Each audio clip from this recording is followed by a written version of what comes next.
Hello, everybody. Welcome back to the Where Heartbreak Feels Good podcast. And today's podcast marks the first entry in a three-part miniseries that we're doing discussing HBO's adaptation for The Last of Us. And the way we'll be approaching this is by breaking down and recapping the show every three episodes instead of doing weekly reviews, just to give you like a better breakdown of the show. And we'll be diving into spoilers for the show, and we might touch on what goes down on the video game. So, fair warning. And with that out of the way, I am going to take it back to the edit that our very own Josh D. Woodbury, our co host, made. So, we'll see you in a second. Close your eyes. It'll be worth it. Okay.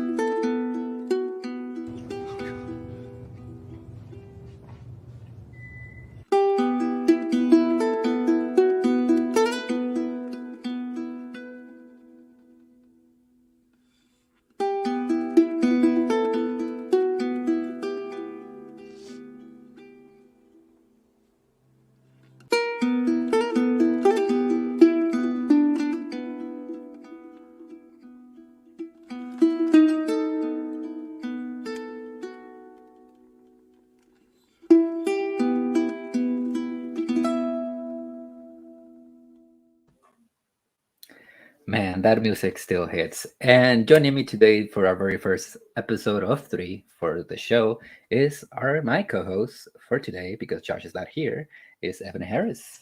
Hey, glad to be here. Oh my gosh, I'm so excited. This show is blowing away all my expectations. I'm speechless, especially this latest episode, super speechless. I love the games. I love this show so far. I'm super excited to talk about everything with you. I've been excited to talk about The Last of Us whenever I can, wherever I can. I'm always eager to talk the story of Joel and Ellie and everybody in between. Yeah. Well, I guess we can start with the first episode. And for me, like, my biggest takeaway, I guess, so far for the show, all three episodes so far, is like Yeah. how well they've been able to manage to expand on the video games. And for a great example for episode one is like the opening scene with the interview and the scientists and talking about like fungi and what it is and how it's a very much a real thing in our world that For could sure. if it ever, I don't know if you've seen those videos with the ants, but they look creepy as shit. Oh yeah. I mean, I saw those videos back in 2013 when I first Yeah, heard about the game. I'm like, oh, this is crazy. Okay. yeah. So that entire opening, first of all, first thoughts on that, like for me, because for me, I know that it kind of took me like a second to adjust, not in a bad way, but I was like, oh, we're already starting with something new. That's cool. That's cool. So, how about you? I agree. I mean, it took me off guard, but I was kind of expecting it. I knew they were going to do something a little bit different with that first episode, because the whole first episode, we kind of talked about it in our pre-show, right? We're like, episode one has to be a little bit different because the whole prologue for Sarah and Joel lasts about 10 minutes if you're running it really quickly in the game. Yeah. So we knew they're going to do some kind of a Quiet Place part one, but you're right. What they added to the show is giving us a little bit of backstory on the origins of the cordyceps, and not necessarily like this is what happened, even though it is kind of saying that, but like Yeah. the doctor played by the brilliant John Hannah from. He's so good. He's so creepy, and he's He's not even great. trying to be creepy, but he's just like No, he's naturally not. like, I mean, I love him, of course, and stuff like The Mummy, one of my all-time favorite yeah, movies of all time. But he's also great in Agents of S.H.I.E.L.D., plays a really good, creepy character there, too. Um, yeah, like this perfectly builds up tension by him discussing a disease on some kind of talk show, and he's not even 100% sure this is what's going to happen. This is all the stuff like this is going to happen years down the line, but he's saying yeah, if this were to happen, a number of different diseases would hit us, and he lists the cordyceps as one of those diseases. He starts writing off some of the certain diseases. But yeah, it's like it builds in dread straight from the very beginning, which creates kind of like this very intense, not unintentionally, but just like a very intense atmosphere for the rest of the show. yeah. It's perfect. Yeah, I was gonna touch on that too because like I mean, you even if you go back to 2013 or whenever you played the video game for the first time, the very first one, obviously you know what it is, you know the genre, you know it's a zombie apocalypse. You kind of when you start the game, you're kind of like, okay, let's get into this. Like, let's just like get into the gameplay and all that good stuff. But like, what that opening really does really well for the show is that what happens in the opening with Sarah and Joe and their normal lives is not scary, but the fact that you know that thing in the back of your head because of the opening scene, it makes it like you said, like it builds like fear and dread so well. Yeah, exactly. Because like in the game, in contrast, you wake up, you're Sarah, and it's like you get a cool thing with Joel, and then Joel leaves, and then it's like, okay, what's going on? And you're experiencing it through Sarah's eyes for a little bit during that night, and it's super effective. This one, I don't want to argue it's even more effective, but it's equally as effective because we get Sarah for a longer period of time. Yeah. Like we get that great prologue with the talk show building up like what's eventually going to happen. But then we cut to modern day, not modern day, but 2003, with Sarah, just normal sunlight, a normal day, just going about her day, and it creates an uneasy feeling, even though they're just going through their normal life, because we know what might be happening, and it's just very interesting how it all spirals from there. Yeah, and it also like I again like you said, I wouldn't say it's necessarily better, but it does enhance the video game in the sense that you get to live a day with this family for before everything goes to shit, before Yes. shit hits the fan. And like for example, that I don't think it's an old lady. I think it's just a guy, right? The first person that Joel kills in the video game. Like it's still Uh, horrific, yeah. but you don't have any like connection with him, obviously, because it's a video game and you have a No. limited Yeah, time. So you yeah. don't. It's just like, oh, that's the neighbor. Oh shoot, he's dead. It's like, oh Yeah, wow, yeah, it's and no fuck moment. But then the show kind of like adds builds on it. 10 times to that. Yeah. And it actually makes you feel for Sarah. Like, well, we're gonna touch about it once we get to the ending of this first episode. But like, her, she's horrified by what Joel does because it is not just like one person that you just met, like as a player of the video game, but it's somebody you have actually spent a little bit of time with the family, with the neighbors, that you kind of get to know them before, like they're gone, they're out of the picture. So that's Exactly. another Yeah. great thing. It's super great, super interesting. I'm so happy that Craig like added these. Craig Mazin, by the way, the Oh, showrunner, Sharoner. Yeah. co-showrunner next to Neil Druckmann, creator of the games. Um, but yeah, he created like the neighbors of the Adlers and how like Sarah cares for them and stuff. Like he said, he's setting all this up. Like we're getting to know Sarah as a person more. Like she's a very caring person. She cares for her neighbors, even though her and Joel probably don't really like them that much. They still care for them because they're old. And I like seeing like Sarah go to like give Joel his birthday stuff. Holy crap! The devil. Hello.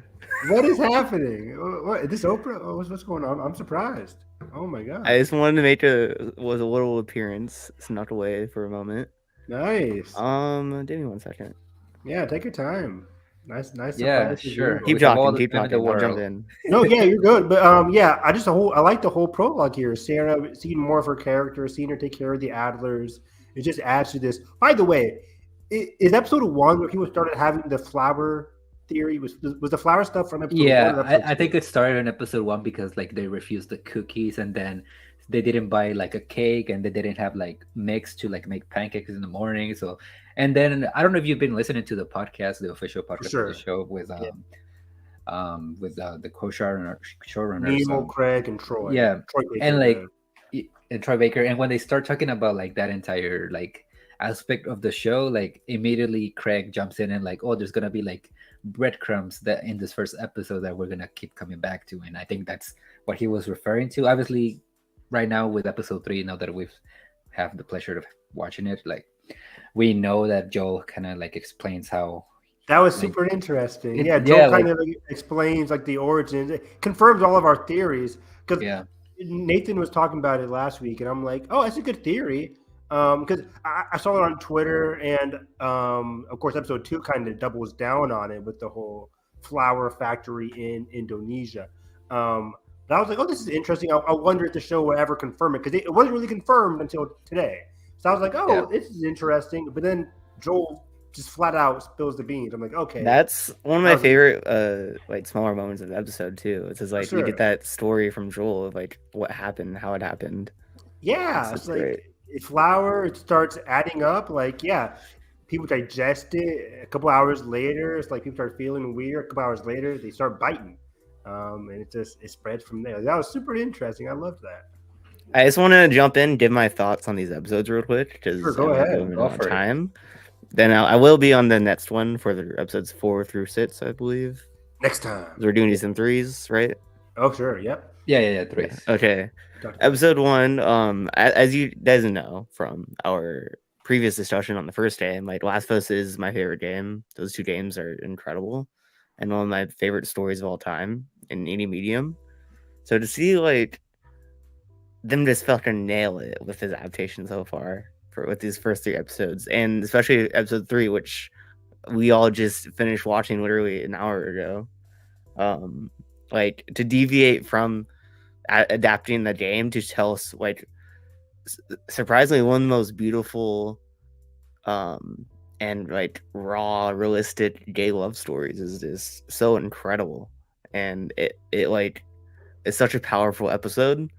And Murray Bartlett and Nick Offerman gave some of my favorite performances in TV ever. Like honestly, they had like a small amount of time, but their performances are so powerful.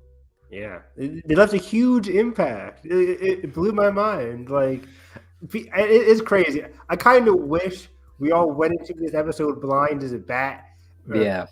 It would have definitely hit a lot harder if there wasn't that hype.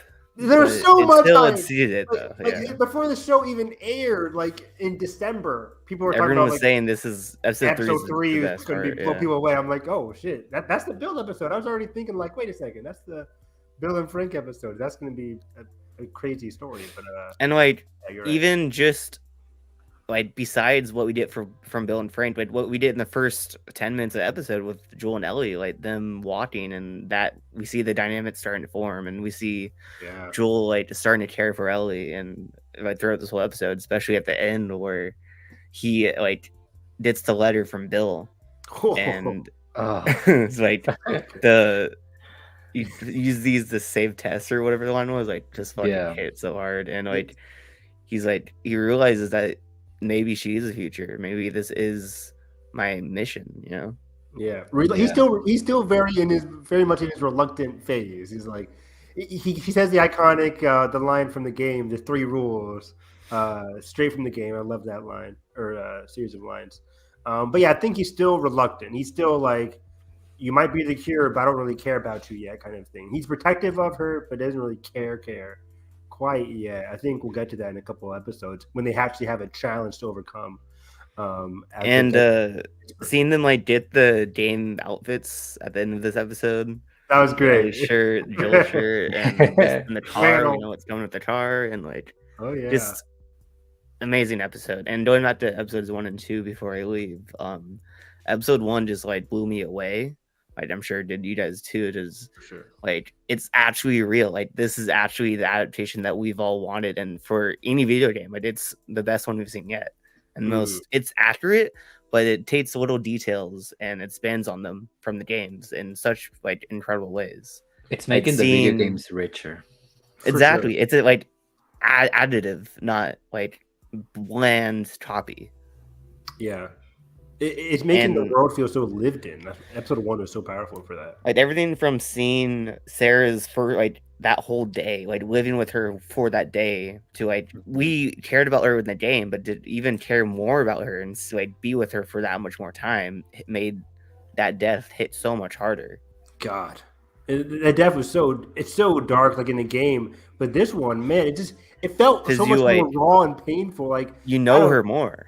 I knew her more. Just the delivery from Nico Parker was. And Nico Parker's incredible. Like the performances are all pitch perfect. Give her all the roles from here on out. Mm-hmm. Oh yeah. And episode 2, Neil Druckmann's debut for anything live action is like an incredible debut.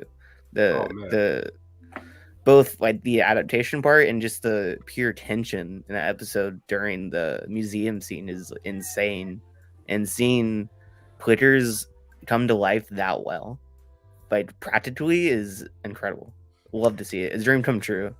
Yeah, big time. Like the clickers were tense, fierce, crazy to see. Like I was already like tense as soon as he said the word museum. I'm like, don't go in the museum. But the way they adapted it, it's so interesting. It felt just like a game, but Exactly. it wasn't corny where it's just like, oh, they're acting, they're moving like a video game. It still felt like a real show. It has the same tension and the same Yeah. like the same feeling without feeling like overwhelmingly video gamey. For sure. That's what I'm trying to get at. Yeah, because like Yeah. you could toe the line. You can be like, oh, they're just moving like the game, and that can be kind of like that would take me out, but it still felt like very intense and still felt very like And like on the ending of that episode, I get where people are coming from saying like it is kind of weird to have the kiss be like for Tess. I did all of different viewpoints on it, but what my take on it is that like it's purely for horror and to show that hey, they're doing something different with the fungi and the community aspect of it in this series and expanding on what they hinted at in the games. And the like mysterious way to show that is this fungus inside one of the walkers just like reaching out to her through her. There's and a really accepting her into like their community, basically. yeah. what I There's a saw it really as. great point that Neil makes on the podcast for that episode, for episode 2, about that entire scene, about how the fungi like it's evolving and how like it's forming like a community, and it is just as capable as a person to like love. And that entire sequence with basically like the guy, like the infected, just stops because like he kind of recognizes that Tess is like one of them, and is trying to like reach out and lend a hand to like fully accept what's like coming. And I know it is a little bit weird how they handle it with the kids and everything, but I think it's I did oddly the Tate beautiful. 7 that Yeah, scene, but like because I did both sides of it. Craig and Neil admit to it. It's very violative. And as soon as I saw it, I'm like, ooh, this is, I don't know if I like it. It's kind of weird. But But once you think about it and like how it works with the whole grand scale of what they're building, like exactly. It's like this fungus, cordyceps, it wants to spread, just like humans have the innate nature to spread our love, to spread in to society, to reproduce. Same thing with the fungi. It's more horrific, obviously. It's more scary and violative and disgusting, but it's natural for the cordyceps. It's a ballsy decision, but we know from Naughty Dog and Last of Us Part 2, this is a ballsy and a risk-taking company, and they're going to do whatever they feel like fits their story or fits their universe. And that did fit the universe in a crazy, disgusting kind of way. And it still gives Tess that agency, like the way it still like lingers in her eye, flickering of the light. She takes him out the way that she wanted to. It's still very powerful for Tess. I thought Anna Torv was just masterful in episode 2. Yeah, she was incredible. Great. She brought such a unique take on Tess, but really like felt true to the character too. Yeah, I really like what Anna and Pedro are bringing to the Tess and Joel relationship, because they hammer it home even more so in episode 3 when. And I guess while we're talking about Tess, we have to like mention that the original actress for Last of Us, Annie Wershing, passed away today, which is tragic. Awful. Cancer, like really horrible and devastating. And yeah, I think there's a GoFundMe for her family. You should consider. Massive talent gone way too soon. Fuck cancer, man. It's the worst. But yeah, she was incredible as Tess. I loved her portrayal as Tess, especially in part 1, the remake. Like her performance is shine. Part 1 really brought out, like, made her performance shine even more with agreed added like facial animations. Oh yeah, I mean that final scene between Tess and Joel has always been one of my favorite scenes in the entire series. Like, this is over, Tess. Like when he starts yelling and then Tess reveals like it had to be one of us. Like the whole exchange between the game and the TV show is equally as powerful. Even more so in the show, I think, because Tess says like, I know you don't like reciprocate the way I feel about you. Something along those lines. Like they have a romantic history. Even though Tess is probably more invested than Joel, they still have a romantic infatuation with each other. That was still. I love how they expanded on their relationship too. Like we did even more hints towards it, and basically like the confirmation with like the bed scene. Like when and even more so in Yeah. episode 3, like the way Bill Yeah, talks about exactly, Tess. yeah. It's like Tess is the one that you can save, and then Neil talked about it at the end of the episode, saying that And like it's like it adds to Joel Yeah. not wanting to be attached to anyone. Like he Yes. probably feels the same way, but he doesn't want that attachment. He doesn't want the heartbreak to end. he doesn't want to fail, and he does fail in a way. Yeah. I mean, oh man, it's heartbreaking because it's adding stuff to the game that I've never really thought about, like in terms of Exactly. Like the brilliant thing about this adaptation is like this is probably stuff that Neil wanted to do but couldn't fit in the game. yeah. Like it's probably stuff that was like ruminating in his mind during the whole process, and the fact that we get to see that come to life in this medium is really really cool. It's super fascinating. It's super powerful, and yeah, they've been nailing it out of the park here. The first 3 episodes, but the whole Tess and Joel thing, like I never really thought about it, but I guess it was always in the back of my mind that like Joel failed Tess by not being able to save her. I never really took it like that in the game. I just felt like, man, he's upset about it because they had a very close relationship, and that's about it.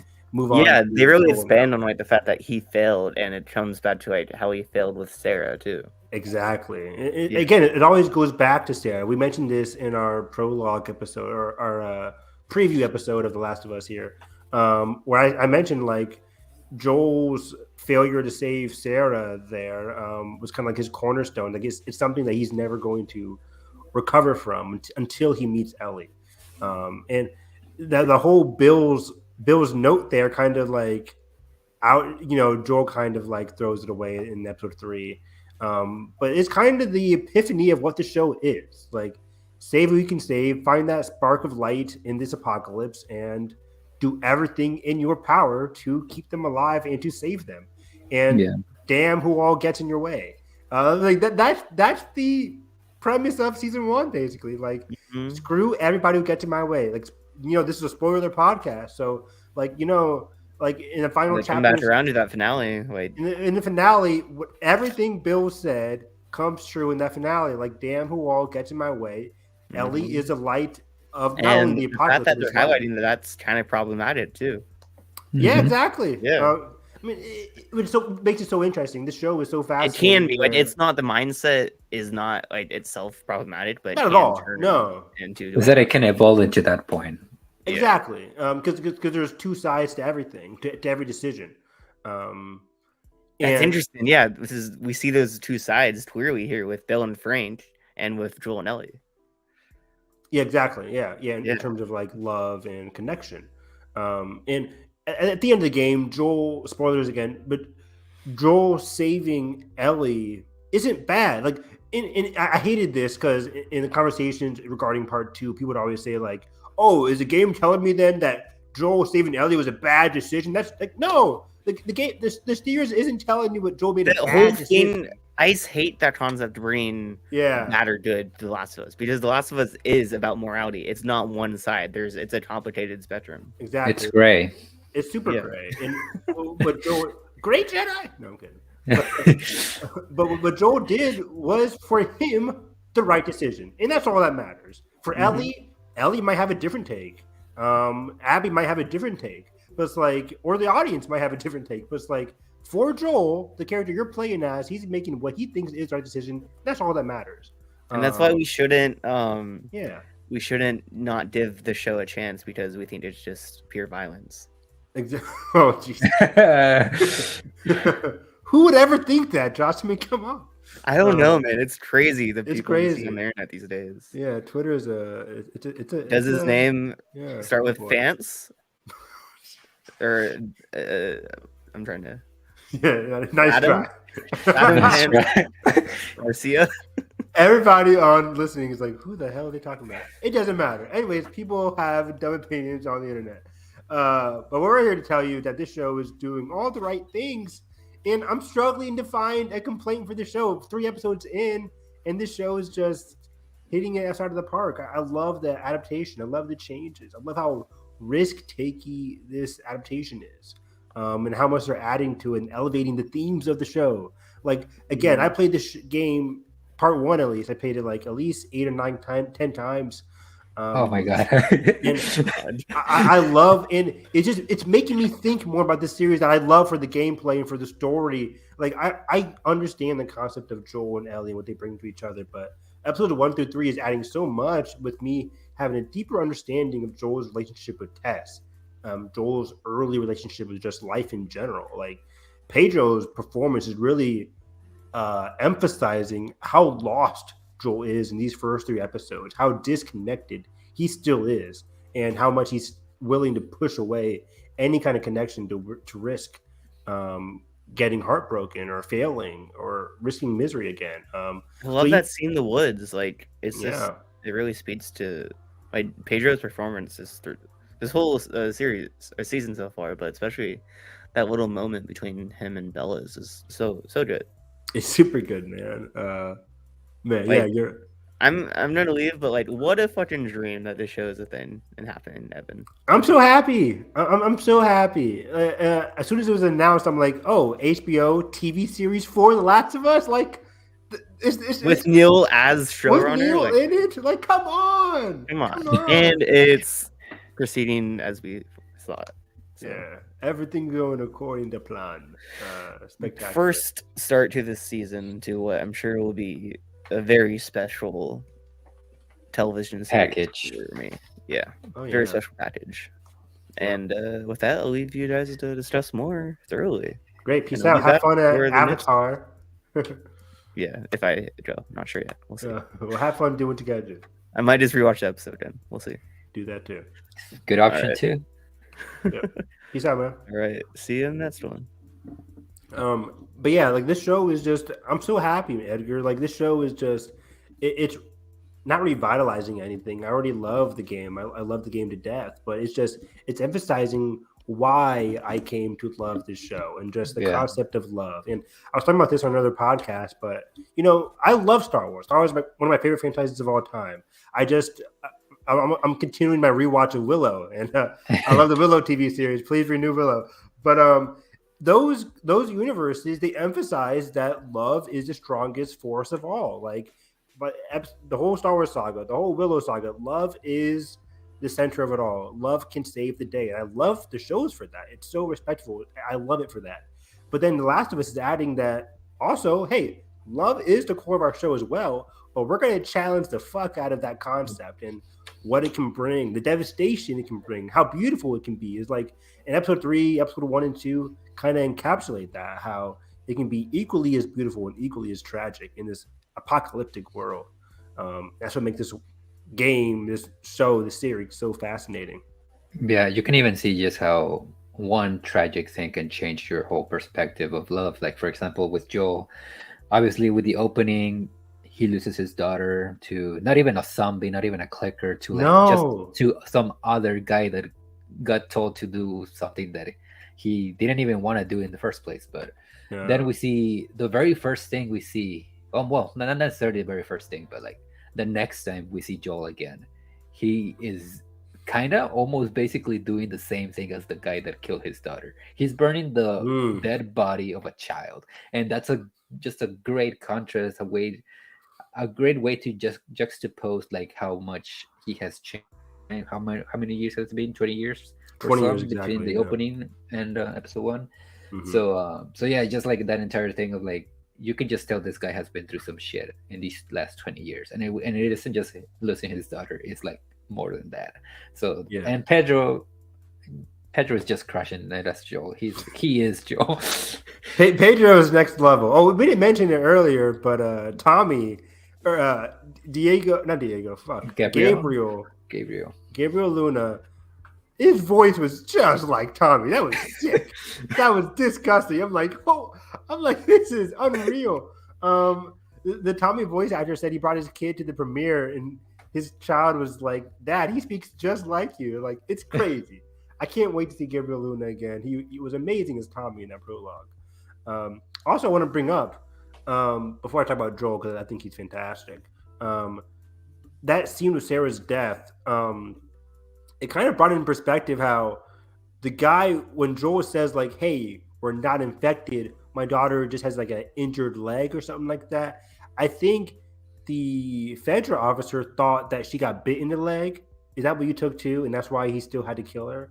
Yeah, Um, that's probably what I thought as well. Like he or it was, just didn't matter anyways. yeah. I, Well, I, it almost we're gonna talk about it right now when we get into episode 3, but we already know that Fedra doesn't care yeah. really if you're infected or not. Like if there's no space for you, then you're just a goner. But yeah, go ahead with your thought. Exactly. Yeah, because I took it as like, oh wow, maybe because Joel specifically says the line like, "Oh, my daughter has an injured leg," and then that's when he pulls out the gun. He's like, "Oh wait, like we're not injured." So maybe he thinks like, "Oh, just in case, kill the girl, kill both of them." But yeah, as episode 3 describes, if that's the case, cool. If not, it didn't matter anyways. There might not have been enough room. It's crazy. It's night 1 of the pandemic, so you never know really. But the point is, it doesn't really matter. It's just Joel's heartbreak at that moment. His failure to save his own daughter is just—it's cruel. It's awful. But then, yeah, as you said, we see Joel in the present time, and he's dead inside. Basically, he's able to throw away the child's dead corpse, which is also a very frightening ordeal. Just seeing the child go into the safety of the QZ and then just get talked to, like, hey, you can have your favorite meal and stuff, and it's just, oh my god, next shot he's just dead. Joel's basically putting him in the fire, and you see, of course, that the clock is on his wristwatch is broken, the time that Sarah died. So again, as I brought up in the previous episode, Joel's kind of like stuck. He's stuck in the past, and he's unable to move forward emotionally because he's just eternally grieving. And he does have the light that we see in Tess.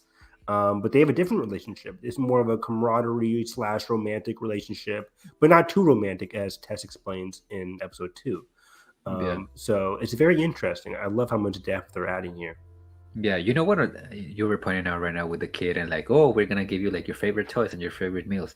You know what I was thinking about the other day is, you know how Ellie, like, she's basically immune, but she would still test positive for the infection with the thing with the, and I was like, how many kids, how many people have died that maybe maybe were immune and they just killed them for just the pure fear of, oh, they're gonna turn, just like that little thought.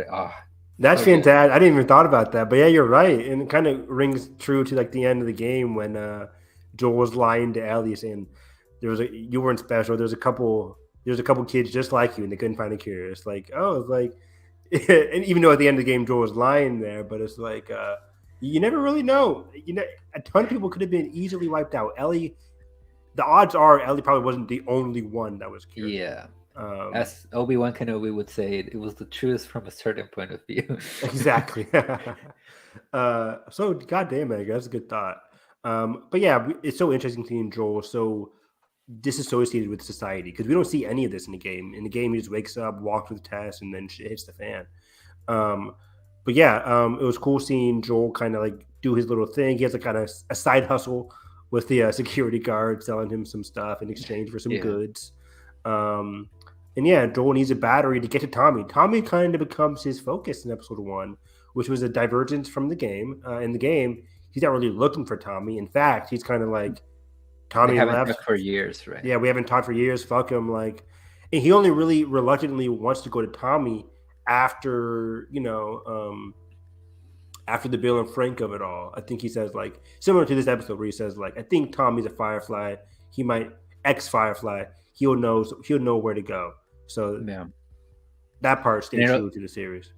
And it also shows that like last bit of a soul that there is inside of Joel, because like, sure, he's trying to avoid caring for other people, but like there is still somebody out there who he cares about, which is his brother. Great point. Yeah. Probably gonna see that eventually when we meet Tommy again in the show. Yeah, Tommy came in clutch, saved Joel and Sarah back in the prologue. So it's gonna be curious to see, like, because the show is emphasizing that Joel has been looking for his brother, that he thinks his brother's in danger, so he got to go save his brother, and his brother in turn is going to help us, which is kind of different. I mean, I wonder, is the show going to say like, is Joel want to give Ellie away to Tommy? I think Joel is still going to have that dilemma in episode 4 or 5, or I guess episode 6. At this point, that's what I'm guessing. Um, when he meets Tommy, but yeah, because in the game it felt like, oh, we're going to Tommy to give you away, but in the show it just seems like, hey, maybe Tommy's just going to give us directions to the lab. So I wonder how the show's going to incorporate all that. But either way, yeah, Tommy is his like emotional connection next to Tess. But then he meets the light of his life, unbeknownst to him, when he meets Ellie, which is going to be his core relationship moving forward. Yeah. Speaking of episodes, something that I learned listening to Neil and Craig on the podcast, on their official podcast. Episode 1 was supposed to be 2 episodes, right? Like it was supposed to end with Joel burning the kid, and that's gonna end. And then the rest of that episode was gonna be like episode 2, which would have made the show like 10 episodes again, I guess, instead of 9. But yeah, that would have been a weird choice. Like I'm listening to that, I'm like, damn, like imagine Sarah dying, 5 minutes later, another kid dying, Joel throwing him into the fire. Credits? Holy credits. shit. That's dark. Like, no, I don't want that. Like, that's not what the show is. And I think Josh mentioned it on our previous episode that, because I thought the same thing. I thought like, well, I didn't think about the whole kid throwing into the flames thing, but I thought we'll get like the whole episode of 1 would be the prologue. Like the last scene's going to be Sarah's death, which would have been kind of effective. You never know. But even Josh said, like, we got to meet Ellie in episode 1, right? And I think, thank God for the HBO executive producer or whatever who said, like, we got to meet Ellie in our first episode. Like, the show is about them, so we got to meet her. And it was smart to meet Ellie here.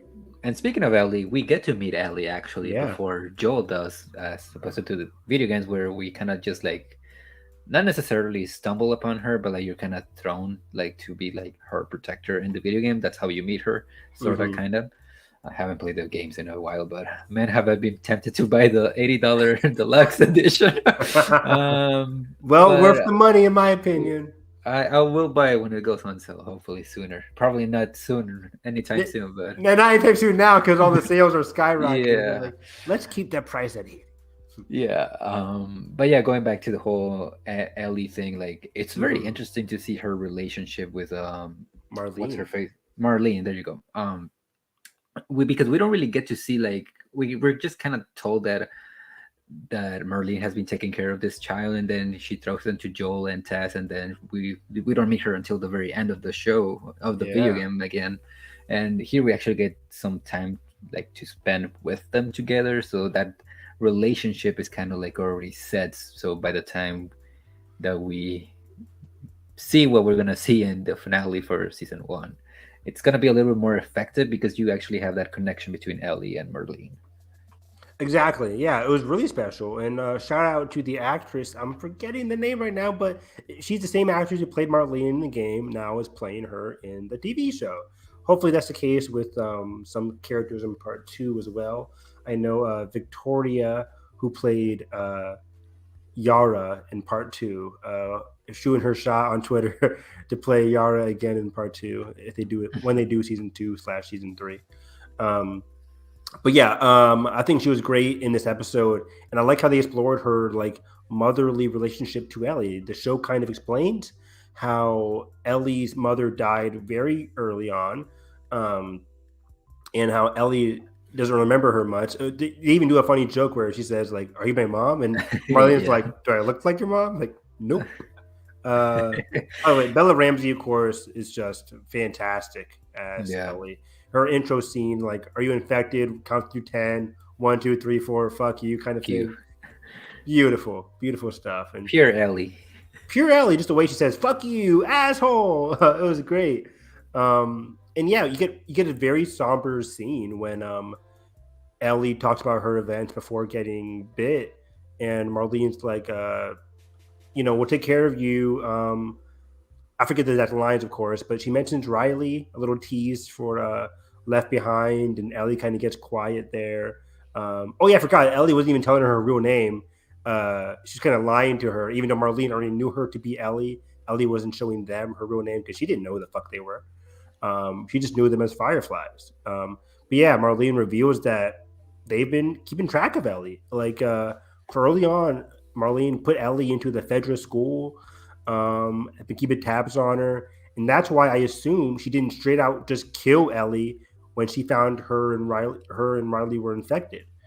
Because somebody asked, I forget who. Somebody asked me like, why didn't Marlene just kill Ellie as soon as she saw that she was infected? Why did she wait?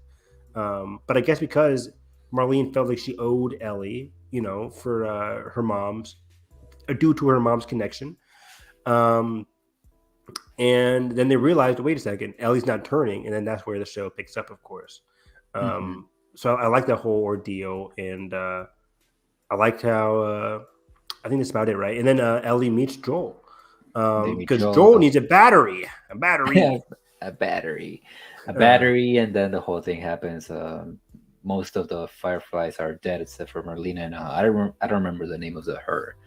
I've heard like help her or whatever, but I just laughing like, oh, I can take care of them, and Marlena is like, you don't even have half of your fucking ear. Like that was great. That's a great joke. Camera zooms in on the ear. It's like, yeah,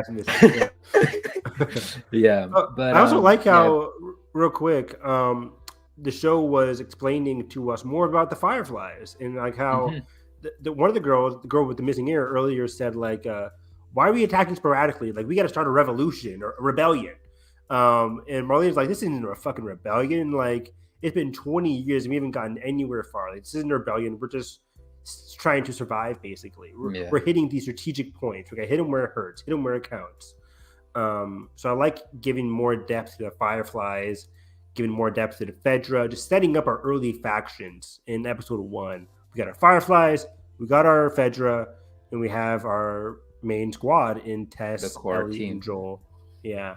And also, I love the first interaction between Joel and Ellie. Joel just kicks her into the wall, stomps on the knife, puts his gun on her. It's great. It's pitch perfect.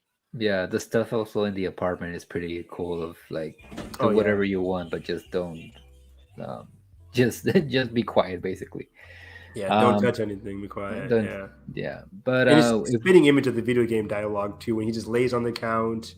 And Ellie's just watching, and he's like, "Oh, you talk in your sleep," kind of thing. It was all straight from the game. It was beautiful. Yeah, but if we want to move on to like the next episode, let's talk about like that final sequence of episode 1 with them getting out of the QC, meeting up again with the guy that Joe was dealing with, which makes that entire like dynamic even more.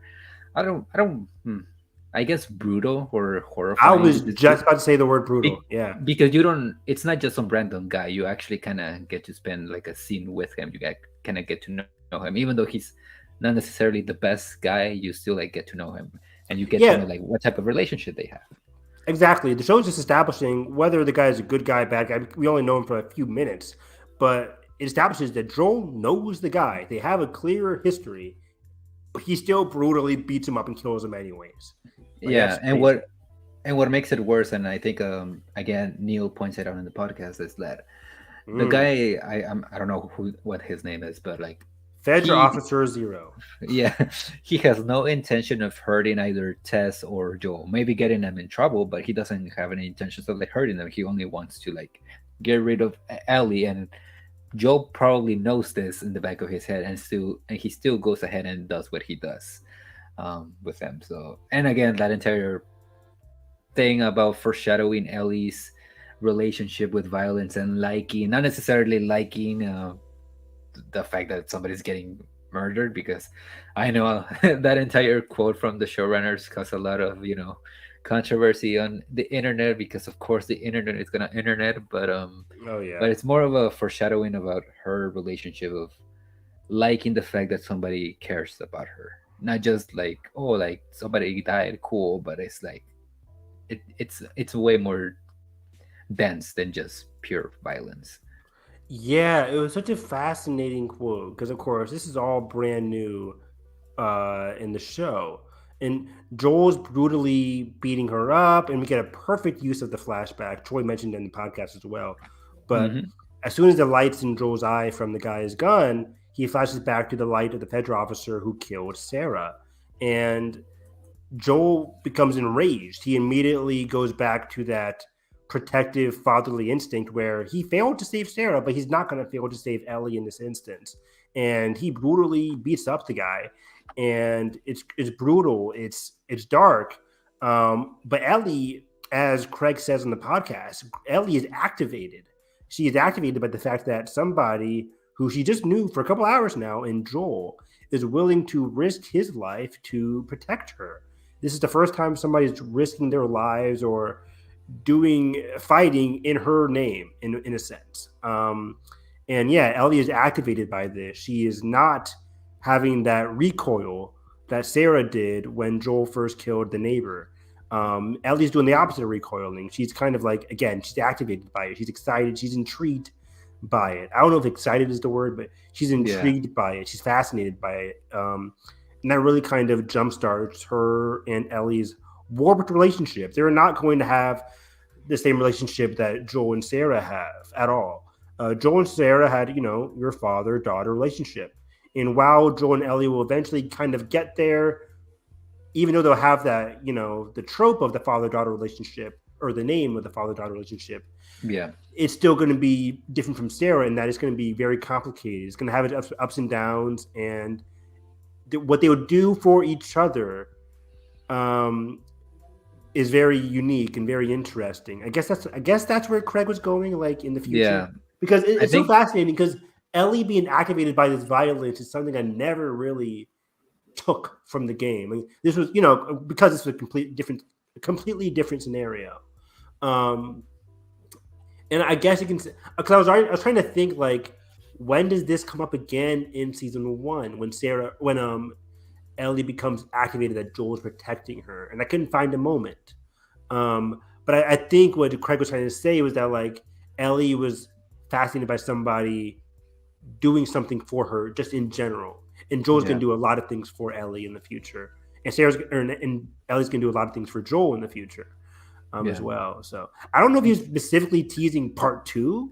He had to be just teasing something in part 1. So I'm curious. I think what he might be meaning by that is that in the sense that she's activated is that she's seeing somebody do something pretty horrific for her to the point of she might want to do the same thing in return. And obviously we do see that when it is Ellie's turn to like protect Joel, like trying to like seek out for medicine, or that's what I was thinking too. Yeah. So like what Ellie does to like David, for example, like that's her protecting. It's not really her protecting Joel because Joel's not in that scenario, but it's still just like what she's willing to do for survival, and what she's willing to do just for the people that she loves. It's a very curious quote. It's a very curious. They added that in there, so I'm curious to see how that gets brought back, because like you said, Craig said he's laying these seeds for season 1 and maybe season 2 as well. Because that quote exactly, like if he's talking about Ellie in part 2, in Last of Us part 2, that makes 100% the case. That makes 100% like makes sense.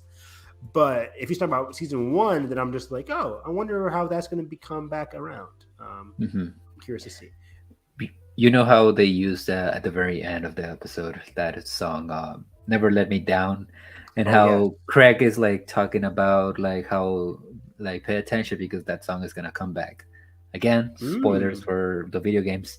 How do you think that's gonna come back? Because the first thing that came to mind when I heard that was can we, because the song is obviously there's no drugs in the show, but like the show is about taking a ride with your best friend and it's about drugs or whatever, but like the first thing that I thought was like, okay, so the relationship, the things that they would be willing to do, the violent things that they were willing to do, is not necessarily like an addiction, but it's something pretty horrific that they would be willing to do for each other.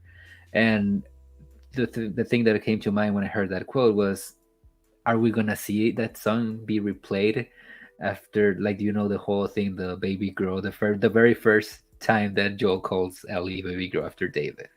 That'd be great. I would love that. Never Let Me Down. Like, he saves her from David, and now they're like in a car again or walking. Yeah, that song can play. Because I was trying to think, like, did he mean like the show's gonna play that song, or in universe somebody's gonna play that song? Because if it's the show, then it can be played anywhere. But if it's like, oh, it's being played on a radio again, I'm like, what other place can they have a radio? I'm trying to think of like radio instances. I'm like, oh, when they meet Henry and Sam, there's a radio in there, and when they're at Tommy's, there's a radio in there, and at the hospital, there's plenty of radio. So, I would love it if it gets played in the finale, the very last, that drive home from the finale, Never Let Me Down. That would make a lot of sense. I mean, that makes a lot of sense. Like the opening and the finale to have the same song, the same closing song. Like I can kind of envision it. That classic sunset. Ellie wakes up in the back of the car, like, what happened? Like there was no cure, and it's like Never Let Me Down starts playing. It's like it can mean two things, because at this point Ellie kind of feels let down by Joel, even though she doesn't know if she's lying or not. He's lying, and then Joel did what he had to do to protect Ellie. So it can go both ways. I'm very curious where they go. Or like you said, I think the whole David incident will be a very good use of it as well, because that was a moment when Joel comes through for her and Ellie comes through as well. Yeah. Well, now we can move on to episode 2. Another great opening that is totally unrelated to the main story, but it is so effective, and it is equally as terrifying as the one from the first episode. I loved this one. We meet an Indonesian doctor. They're in Jakarta, Indonesia. And she gets pulled from her diner. Couldn't finish her breakfast, unfortunately. Like when she goes in to examine this body, she immediately says, like, this can't be cordyceps. Or when she's examining just like the DNA of itself, she's like, this can't be cordyceps. Cordyceps can't sprout basically in humans. And they're like, well, go and look. And she goes and looks. It's very disgusting seeing her pull it out, and it's still alive, which is tying into the end of the episode where it's like the little fungi is going to be alive, and when it comes out of the mouth to kiss Tess, like it's alive. It wants to spread. It's fascinating. It's disgusting, and this whole episode was really good. Great debut by Neil. Yeah. Oh yeah, I almost forgot about that. His directorial debut, at least in live action. So for sure, I'm hoping. I can only imagine the things that he can do with part 2 for future seasons, season 2, season 3. So good. But yeah, like we started again. We pick up where with Ellie being asleep, like in the middle of a building. Joel and Tess are kind of just like watching her to see if she's gonna turn because of the bite. That was the big twist, I guess, in episode 1 of them finding out that she's immune or whatever. I loved this scene because the podcast, dives into it as well, where they wake up. At this point, it's fascinating. Again, this is why I love episode 2, episode 1, giving us a lot more to Tess's psyche, because they explain, and I think Anna does a great job via her performance, that Tess kind of already believes that Ellie is immune in this instant. In 5 minutes into episode 2, Tess believes that Ellie is immune. She lasted 24 hours. She thinks Ellie is a cure. She's bought into it. Joel, on the other hand, is still reluctant. He's that classic reluctant hero archetype where he's just refusing to acknowledge what is right in front of his eyes. And while Tess believes it, she can't convince Joel. So Joel says this great line where he's like, you can't keep acting like this girl has a life ahead of her. He's already kind of trying to dissociate himself from her, saying, like, you can't act like she's a life ahead of her. We should just send her back to the QZ. And better than to kill her than us, basically. Better her than us. And I was like, ooh, that hits again. That hits because he says us, and that us becomes no more him by the end of the episode. It becomes him and eventually Ellie. becomes, yeah. And also, like, another interesting tidbit from that podcast, from that episode, the fact that they build this entire backstory for Tess, the fact that she used to have a husband and a child, and they got infected, and she killed the husband. Obviously, I think they said they almost shot it, or they did, but it didn't fit. About like I would have loved it. It was gonna start with like a door like banging, and you don't know what's that about until like Tess goes into like exposition mode and explains what her backstory. But like that entire idea of she had a family and she lost it. She basically is kind of like the mirror image of Joel, but as opposed to Joel, she still has hope. And the second that she finds out about Ellie, she doesn't try to like turn her back on her. She immediately activates its mother mode again. She's trying to like that hopeful side that you just mentioned. Yeah. She has she immediately goes into mother mode. She's activated. She's happy. This could be her redemption. And again, it's diving into, it's fleshing out how Joel and Tess aren't good people. Tess lays it out to Ellie. I think it was episode 1 or 2. That is like, hey, Ellie, we're not good people, but we do what we have to do to survive. And again, it's telling the audience that these are not good people. And Tess really wants to redeem herself from a lot of the bad things that she did in the past. Those bad things being what you mentioned, like killing her husband, not being able to kill her own child, even though that probably was a better thing than just letting him rot and become a clicker. Um, but then she probably, of course, did a lot of bad things in the other 20 years as well. So it's interesting. These aren't great people, but they do what they have to do to survive. But yeah, I really want to talk about that flashback, or that potential flashback we could have had with Tess. Yeah, Because I'm it's gonna so take it as powerful. canon. It's 100% canon. I think it's, but they just couldn't fit it in. I'll take it because it's so juicy and interesting. I'll say this for all the people watching this who have seen Chainsaw Man. Probably 0% of the audience has at this point, but it's a great anime. And in the anime, in the anime in the future episodes, there's going to be a moment where the main character is like facing a door that's banging. Oh, He's afraid that to would go have been near such it. a great moment And to parallel. it's so fascinating because in Chainsaw Man, it's like, don't open the door. What's behind the door? It's kind of secret. And in this case, it would have been so interesting if like you zoom in on the door, you hear the banging. It's like, what's on the other side? And it serves two purposes here. Where, in a sense, it's on the outer layer. It's just Tess being afraid of her actions from the past. Like she couldn't do what she had to do with her father, with her husband and her son. But psychologically, it's that like there's a segment of her psyche that is locked away. Her motherly instinct, her motherly past, the past before the pandemic, before the disaster struck, that she does not want to go to anymore. But when Ellie comes in, it kind of unlocks that door and unlocks that entryway into her past that she allows in. She allows that light to come back in and that hope for redemption to creep back in for her and for Joel. And that kind of what am I trying to say? It can be a spark for her. And it's so unfortunate that the spark kind of dies Comes out and in a goes. sense when she dies, but kind of lights up again when she blows up the clicker. So it's very interesting, and that was just such a beautiful segment that unfortunately they couldn't film. But yeah, it was just psychologically, it was so juicy. I'm like, oh man, because I've seen other shows, other movies kind of incorporate that, whether it's like a closet that the character can't open, or a door, or a room. Just psychologically, there's something locked back there that a character does not want to go into.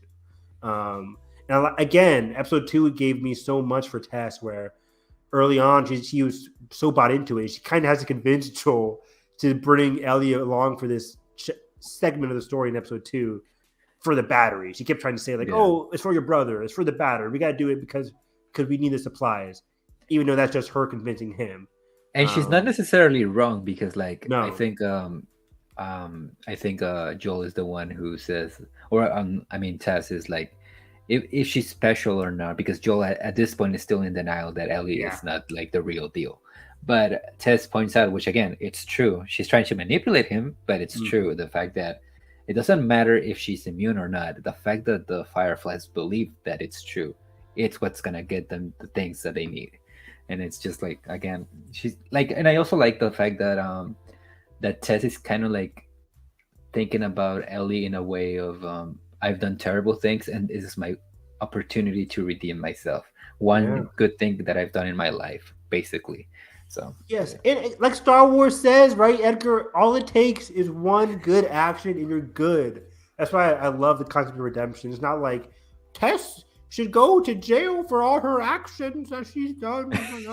It's the whole Kylo Ren, Ben Solo, Darth Vader, and it's like all it takes is one good action, and you're good.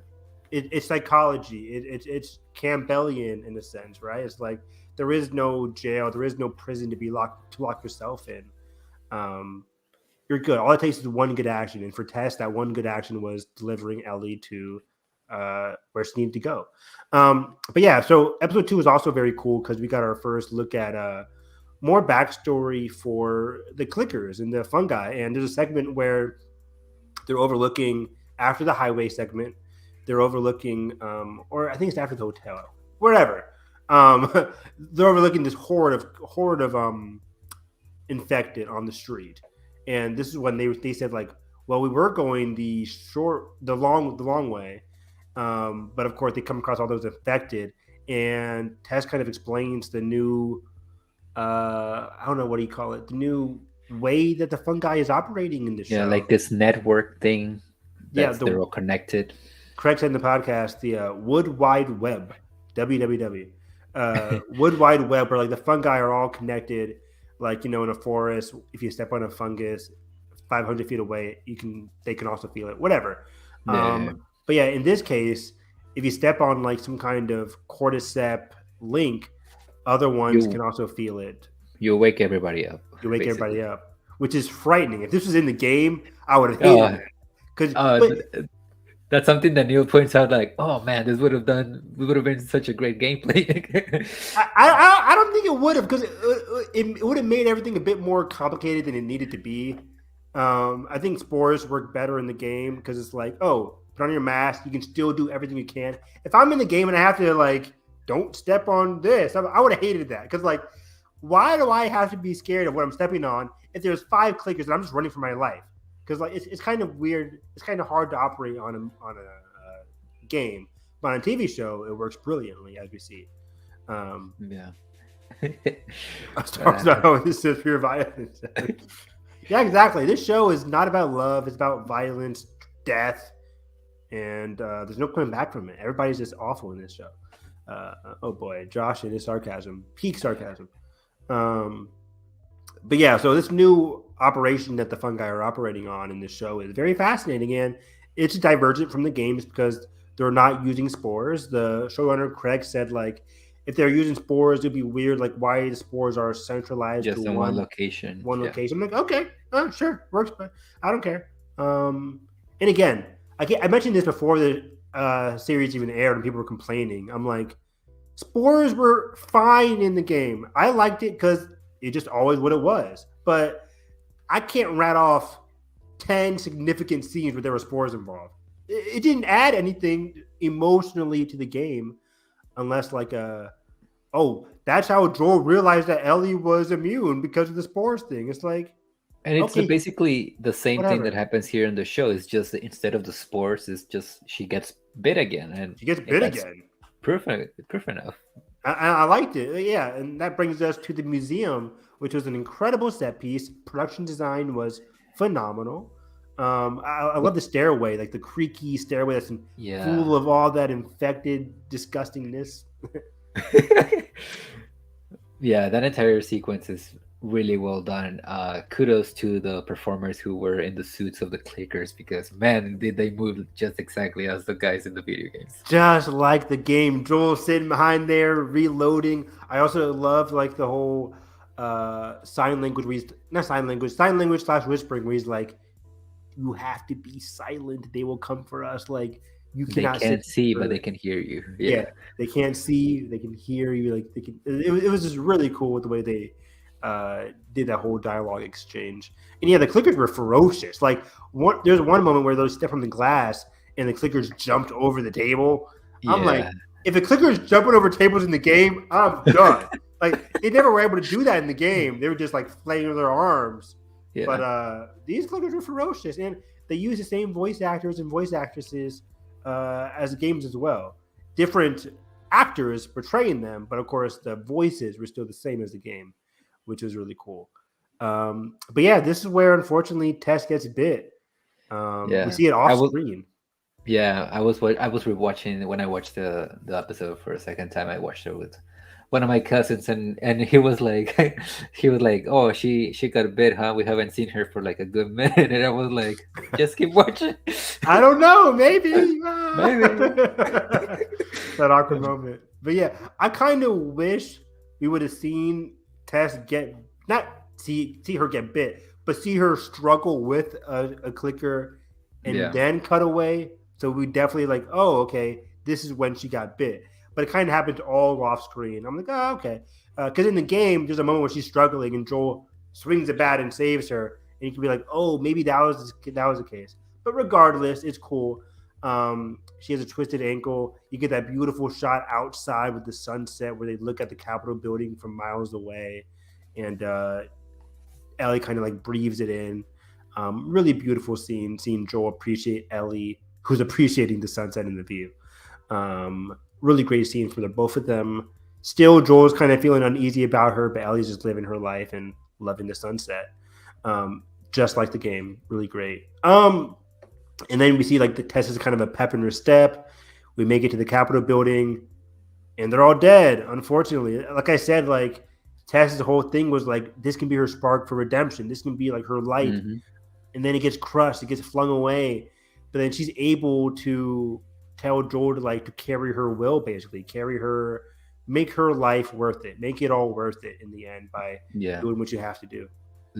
A great little detail too before they get to that location is when they're walking towards the meeting zone or whatever, Capitol. The Capitol. There you go. The fact that Tess is walking way ahead of them, trying to, because she already knows that she's infected, and she probably knows that she has about an hour or so before she turns. So again, just a great little detail when you watch it up on rewatch. Yeah, she's a pep in her step. She's walking really fast. I'm like, oh no, slow down, please. No. But yeah, it was so unfortunate.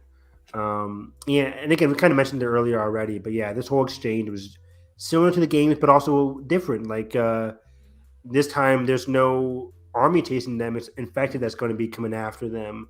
And I like Tess saying, like, "I know you don't feel the way I do, but do this for me, Joel." It's like it's beautiful. And then it all gets crushed away. But Tess's whole performance here, Anna's performance here, was so touching and moving. Yeah, it's one of those changes that, like, sure, you can complain if you want to be a video game purist about, like, oh, why they didn't just keep Fedra, but like, if you really think about it, like, why would they be after them? What would be the goal of catching up to Joel? Yeah, I was playing through the game, not playing, but playing through the game in my head, and I'm like, okay, so Joel and Ellie are behind enemy lines per se. They're not where they're supposed to be, but they escape from the Fedra, and then they make it all the way through the Boston downtown without meeting Fedra, and then they make it to the Capitol building, and Fedra is somehow on their ass. I'm like, where do they come from again? But I kind of buy into it in the game because like they're not where they're supposed to be, and they probably just got spotted and they're on their way. So it's kind of weird, but I kind of go with it. But yeah, it works way better here. I think this is a better adaptation.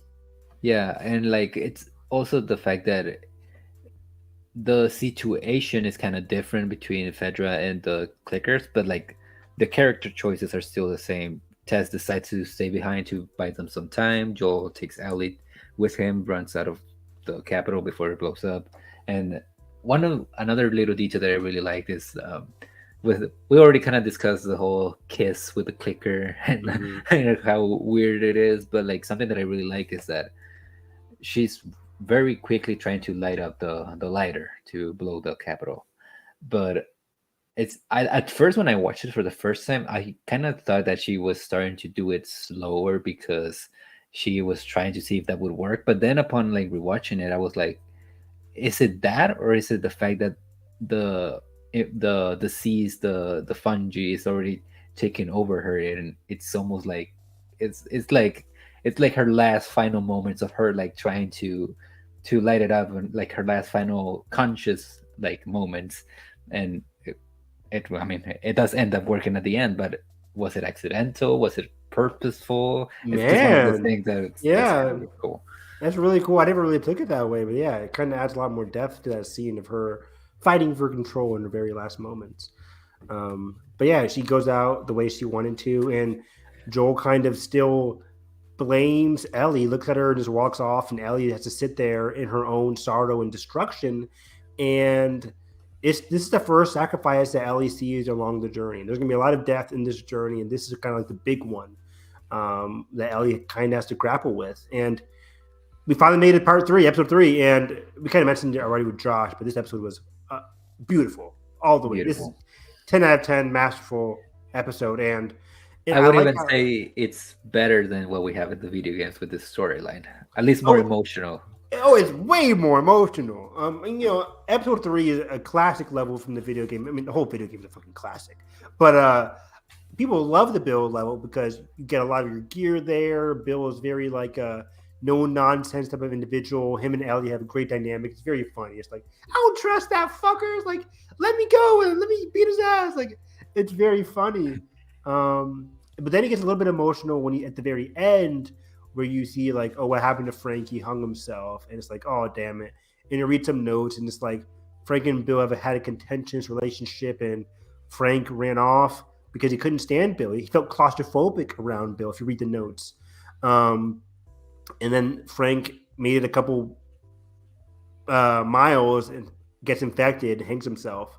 And then I think he says "fuck you, Bill" at the end, kind of like as a joke or kind of like as a last goodbye.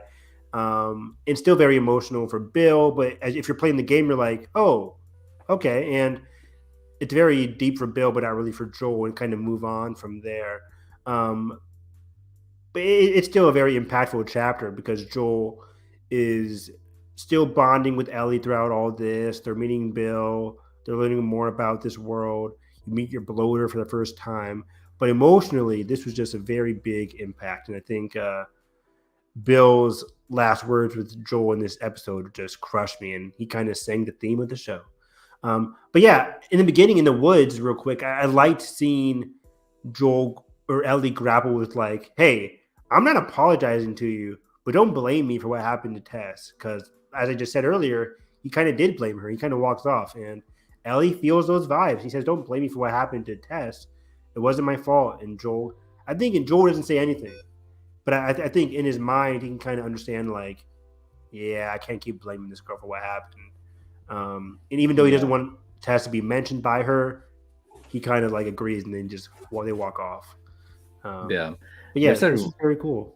Yeah, also, there's some really cool, really great cinematography in the show. But like, I think one of my favorites so far is in this episode with the transition when you're looking at the skulls of the people that Fedra killed during the first couple of days of the outbreak, and you like kind of zoom in into like the skull of this like blank like person who looks like she's dressed like using a dress or whatever, and then it goes into the flashback and it's the woman holding the baby. That's a really great transition. That was a great, heartbreaking transition because all those people getting the trucks are unknowingly going to their death. And I like how Bill and Frank joke about it. It's like, you were prepared for the Nazis. Like, well, not back then. Now they are. And this was very much Nazi Holocausty, very uncomfortable. The way that, like, yeah, you get put into trucks and you'll just unfortunately die. That's what happened back then. And that's what Fedra is doing now. It's very similar to the Holocaust. And I like that comparison with the flash cut that you just mentioned and what Bill and Frank admit to in the present day. Even though they're kind of joking about it, it's very much true, as we saw in that flashback. But yeah, we also get the cool shot of the plane. The very first look that we ever got from the show. Very first look from the show, which is very cool. I was like Leo in Once Upon a Time in Hollywood, like playing on my TV, like. We saw that. It's the thing. It's a very good shot. Yeah. I wonder if they're probably just looking at a green screen or a blue screen. Probably. I wonder if it's actual field or something, but yeah, it was still very cool. But yeah, you're right. They use that transition masterfully. And that's when we get our introduction to Bill, who was kind of living, I guess, at his mother's house or his own house. But either way, he was kind of prepared. He's like one of those people who was just prepared for the pandemic. We all know those kind of people, so it felt very realistic, like this could happen. That Bill was just kind of always prepared for the government to be awful, and if shit hit the fan, he'd be prepared for what was to come. And he was. He had all those guns, ammo, security cameras, and he made the best of it. Yeah, that moment where he's like in the Home Depot and the light goes out and he's like, oh, that early, and then he just goes and fixes it. That it's just little moments like that makes it like gives you a great sense of his personality before you meet Frank. Oh, for sure. Yeah, that moment was very funny. And him going from store to store, gearing up, all that kind of stuff was just so cool to see. Getting the wine, the boxes of wine. Boxes of wine. Did he drink any water in this episode, or was it all just wine? Probably not. But yeah, like it's a great way to like, because obviously we don't have the relationship that he develops with Ellie from the video games, but just that personality kind of still comes out in the episode. Yeah, because of moments like this. That no nonsense, cantankerous kind of attitude. Yeah, you kind of feel it just from like who he is. The kind of like you already can tell his personality just from where he's living, being in that bunker. It's like, oh, he's one of those people.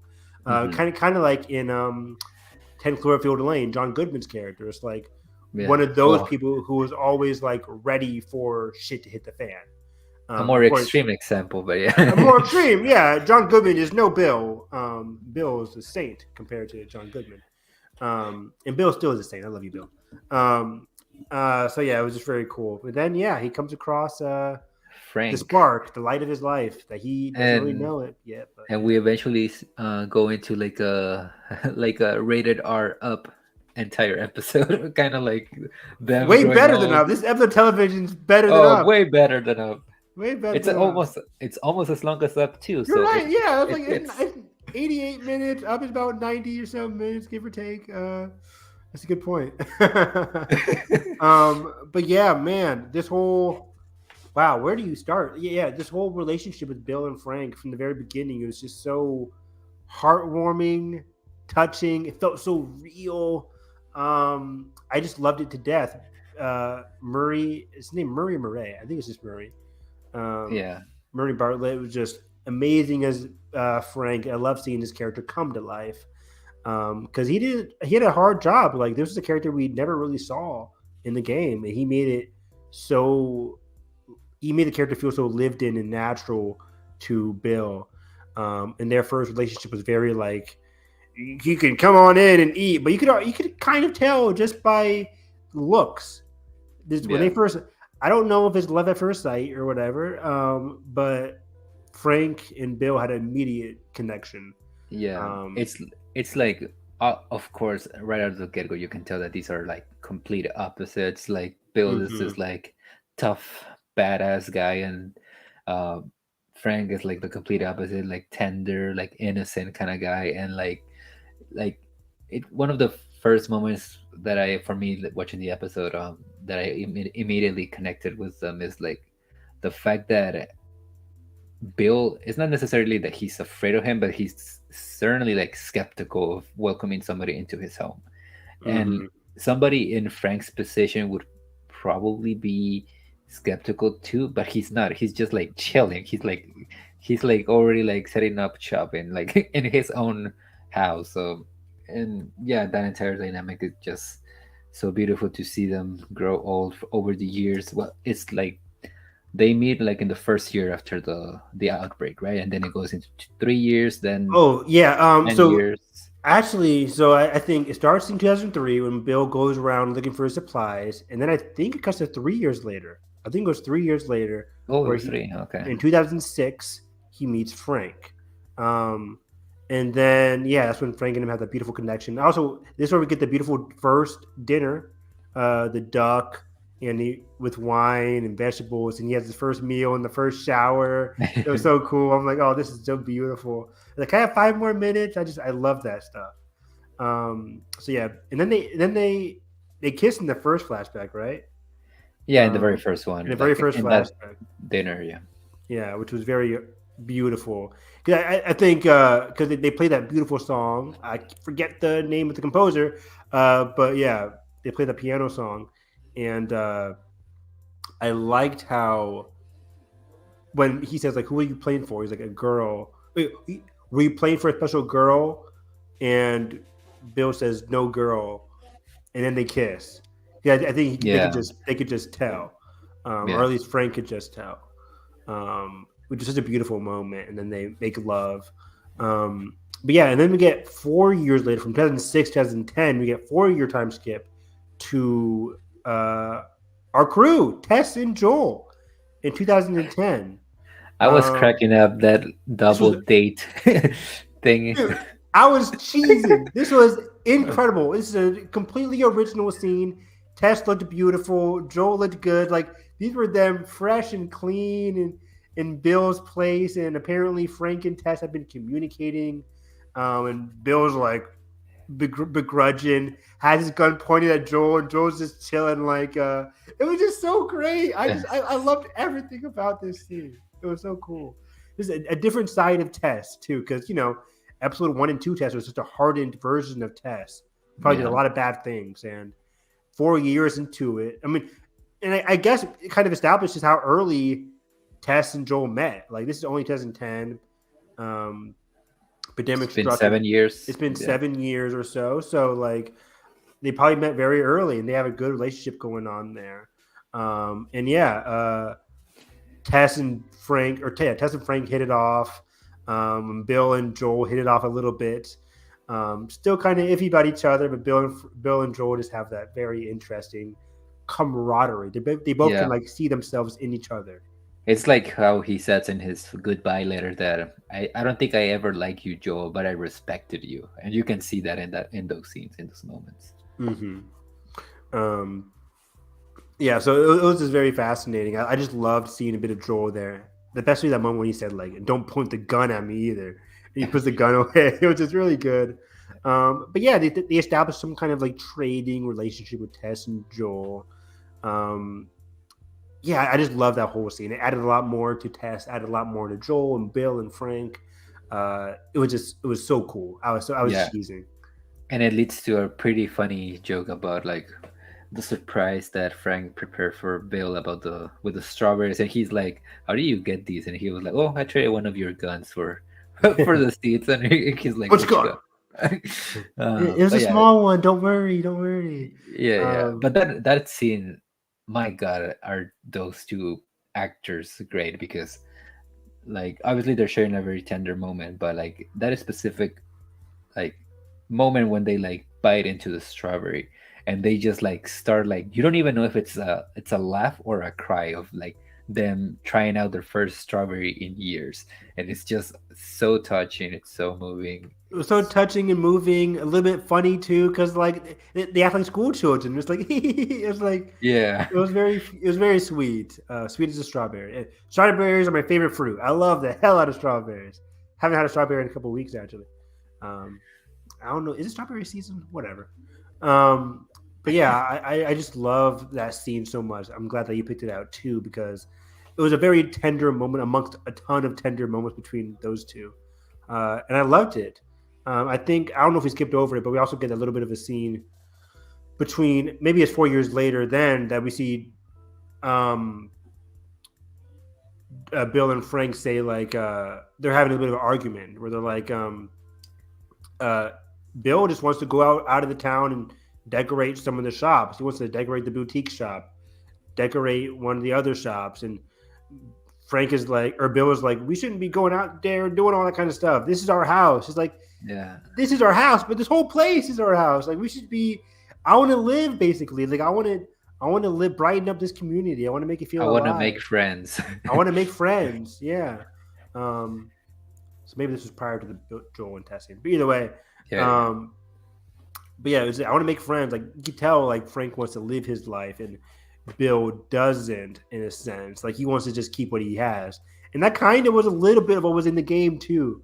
Because in the game they had this, you can assume they had this very same argument, and then Frank left. But I'm glad in the show Frank stays, and Bill kind of like requiesces and allows Frank to do what he needs to do around town. But then cutting back to Joel mentioned before they leave, like people eventually are going to come and be prepared for that. They do. And they do. Cut to that nighttime shot, random raiders come across. They can pull a fast one on Bill and Frank, and they don't get very far. Yep. McCulkin style Home Alone, basically. those traps are pretty effective, not gonna lie. Oh my gosh. It was a wild scene of just fire burning a couple guys, lighting them up. One runs into the fence, gets lit up there. It's like, it was crazy. Then Bill's outside shooting them. It was very cool to see Frank wake up. I'm like, oh shoot, what happened to Bill? Yeah. and Bill was just letting loose on those guys. It was a very frightening scene. I was worried for both of them. Yeah, is that the final moment before we start seeing them as an older couple? Yeah, it was what an emotional whiplash, dude. Because we see Because Bill get hurt, you, and he's like, yeah, you "Call think Joel, call he's gonna Joel." die. Yeah, I'm like, "Are they gonna kill Bill here? Like that's ballsy as hell." Cut to Frank is now the one in the wheelchair, and Bill's the one 10 taking years care of later. him. It was a reversal, and I did not see it coming. It was very smart, very cool. I loved that. I love that whole reversal, and it's very sad seeing them all old, but then sweet still because they're taking care of each other. Oh man, By that moment, did you realize that we weren't gonna see the banter between the three, or were you still hoping for like maybe Frank like dies and he like is still alive? because we cut Not that I'm to saying no, yeah, not that yeah. I'm saying one is better than the other. I'm just asking. No. Because we cut to it's 2023 at this point, right? I think it's like 10 Yeah. years later or something like that. And it's 2023. And I'm like, oh, so Joel and Ellie are around the corner. Maybe that's what's gonna happen. They're gonna meet each other. They're gonna meet each other off, and then they die. Or I had no idea. I thought we would see them, but when we see him in the wheelchair, I didn't know he had cancer until like a couple of scenes later when Frank's like, there's no doctor for what we have. There was no doctor before then that could cure me, even before the pandemic. So I'm like, oh, maybe they had cancer. Maybe Frank has cancer right now. It was just super sad. And then we get, and then we get one of the most beautiful moments in the entire series, in games and TV shows thus far. Easily. When he sits Bill down to explain what's gonna happen. Yes, he's sitting, and right now I'm already like, oh my god, this is heartbreak. I can't imagine being in Bill's feet right now, Bill's shoes right now. He's like, this is what's gonna happen. I want you to let me have one good day, because I've had a ton of bad days with you, but I've had more good days than bad days with you. It was very sweet. And then he says like, I want you to take me around the neighborhood, dress me up, la da da da da. By the end of the day, I want you to slip me those pills and the wine, put me in bed, and let me go to sleep peacefully. And Bill's like tearing up, like I can't. I'm like, oh my god. And then cut to the montage, Edgar. The fucking montage when they played. And if people watching this don't know, On the Nature of Daylight is my all-time favorite track of all time. It is peak. It is beautiful. It is touching. I was just listening to it the other day when I was reading some comics too, and I love this track. And it's from my favorite. It's not from Arrival, but it was played in Arrival, which is one of my all-time favorite movies. And it's effective. It's always going to be effective. Always 1,000% of the time. It's going to be effective, and this moved me to tears. This broke me. I was sobbing. I was a wreck. Yeah, that entire sequence is just again going back to the comparison that seeing that montage of them in their final moments. They're almost kind of dressed the same, especially Bill. Putting the ring on. Oh, God, their wedding. Their wedding. It was so beautiful. It's just also good in that final moment. At first, I was watching with my girlfriend, with Bridget, when Bill pulls both glasses of wine and he starts pouring them in, and then he like. Did you call it? No. I thought like what we thought it was gonna happen is that he was gonna put half of the bag of the pills on one cup and then the other half on the other one, and like they were gonna like go out at the same time, but like. It kind of ends up. That's what ends up happening, but at the same time, not really. It's just like it was always like in the bottle from the beginning. Yeah, so. That was smart when Bill or Frank was like, "Was the rest of it in the bottle?" And Bill's like, "Listen, yep, yeah, I'm an old man. I've had peace. There's nothing else for me to live for, basically." Yeah, you were my purpose. You were my purpose. I was like, "Oh my god." And then they go out together. They go into their room. Never to be seen again. It was just beautiful. It was heartwarming. It's tragic as hell, but so beautiful at the same time. That's what the show is all about. It's like it's not this one really isn't challenging the concept of love here, but it's really emphasizing the beauty of what love can bring. And although it can bring us some pain, it can hurt, it can still be very powerful and emotional. This entire episode is a great, almost like a break from all the, I don't want to say cruelty, but almost like misery that there's going to be a lot in the show. Contrast with the whole themes of love. Like this is going to, even though it's heartbreaking what we're seeing in this episode, it's still like a nice break, and it's giving you like a sense of hope, which is still very much part of this story. And eventually we see Joel and Ellie arriving at the house. They get the keys, the letters. A moment that we didn't talk about, by the way, was Ellie underneath the store, the liquor store, whatever. With We didn't talk about it because it was stupid. What the fuck you doing? Like, if I'm Joel, I'm like, listen, my mission is to save you, but if you want to go ahead, go into this dark tunnel, go right ahead. I can't help you then. Ellie, what were you thinking? Luckily, the show was like, oh, there's a clicker in the rubble. But what if there was just a clicker just chilling in there? Yeah, she's dead. I didn't really like that, but it did give us a really cool scene between Ellie and that clicker. It was very disgusting again, but yeah, it's another moment that kind of juxtaposes her relationship with violence. That like she's like almost like cool. kind of like messing with him at first, and then she finally just decides to like, you know, stab him. That's But a it might, great, yeah. but also you could argue that it's like a nice balance between her being interested with the concept of violence and also showing mercy, because at the end of the day, like this guy is just like, what is he gonna eat? Like he's just there like stuck. Yeah, that's a good point. Yeah, it's like it's her grappling with the infected. Like, you know, she's always had so many questions about it. And remember last episode, she was like, when you cut them, do you know that they're still human inside? And Joe was like, sometimes, when they were just talking above the hotel there. And this time he's like, this time she actually cuts it and she sees red blood. Like, yeah, they are human inside. And that goes to your point where she's like, I'll just give you mercy and kill him.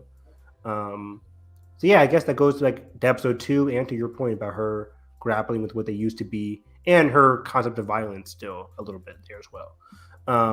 But yeah, the note was just so powerful where it's like that Joel is reading, or that Tess, that Ellie is reading about Tess to Joel. And Bill, again, saying the themes of the show, saying, I came into this life, you know, Joel, you'll understand this because me and you are a little bit of alike here. But I found the person that meant the most to me, and I did everything I can to stay by them, protect them, and defend them. Damn anybody, fuck anybody that came in our way. And that's who Bill. And that's who Bill is, and that's who Joel is. That's big time foreshadowing. I loved that. Even though, again, Joel is still feeling iffy about Ellie, he throws away the note. I think at this point, the progress that is being made is that he's not blaming her for Tess anymore. He does reluctantly push forward with the mission, gives her the 3 rules. But I think this is a little bit where it starts to grow, where he's gonna come across some danger. He's gonna get challenged on like his mission in Pittsburgh, big time. And that's when it really probably is going to click in for for Joel and Ellie, because that's why I always love the Pittsburgh storyline for the game itself. It's probably my favorite level of the game, because it's the middle of the story, and it's when Joel is really challenged about trying to protect Ellie, because these are bad people. These are very bad people we're going to see coming up. Even though I know the show's going to do some different things with Melanie Lewinsky, but like, bad people are going to come in, and Joel's going to start having to protect her. And the more he protects, the more that fatherly instinct starts to kick in, the more emotional he might get. So I'm very curious to see how Pedro plays it and how the show plays it, the evolution of their relationship moving forward. Because exactly, Bill said the theme of the show, Bill said what is exactly going to happen. No matter what Joel tries to do to stop it, it's happening. Yeah.